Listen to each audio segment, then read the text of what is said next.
Hello mga Yinyans, i-vlog ko lang itong Vitals Coffee and Bread. Kung gusto niyo mga Yinyans magkape rito, pakita ko yung yung location niya. Para may samahan niyo ako. Yung location niya dito sa may F. Lumented Street. Tabi siya ng BPI. Yung Vitals Coffee and Bread, no. Yung R. Pascual dito, yung way, andun yung Petron. Ito naman yan sa may F. Lumented Street. Pasok ka naman yan yung G. Araneta doon sa may kanto. Para yan, pasok tayo. Bagay na bagay ito sa naman yan sa pag pag nagkakape kasi maulan na panahon ngayon. Ito siya mga yan. So yung yung Vitals Coffee and Bread. Ito yun. Ito yung yung menu nila. Ito yun.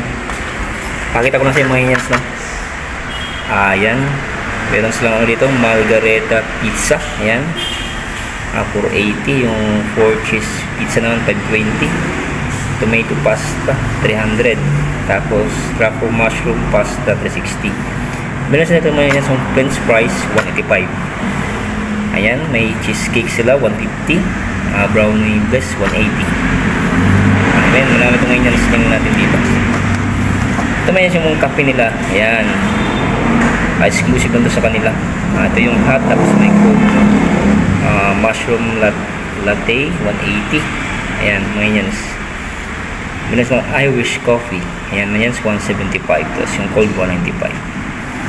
Ayan, meron silang betlong flavor ng kape. Tapos ito naman mga yan, the class espresso, 120. Hot nila, tapos wala silang coke. Meron silang coffee americano, 130 yung hot, yung cold naman is 140. And then yan yung menu dito sa Vitals Coffee and Bread. Ito yan yung iba't ibang menu naman nila, yung may tea din sila dito. Ayan. Okay. So yun mga sa araw tayo mga dito sa may Vitals Coffee and Bread, sa may F. Lumented Street. Okay mga no? Bagay na magkapito kasi mula ng panahon. Okay mga salamat sa pagpunta mga God bless you, more power, keep you sa nasa butik kalagayan. Bye bye mga Yinyans!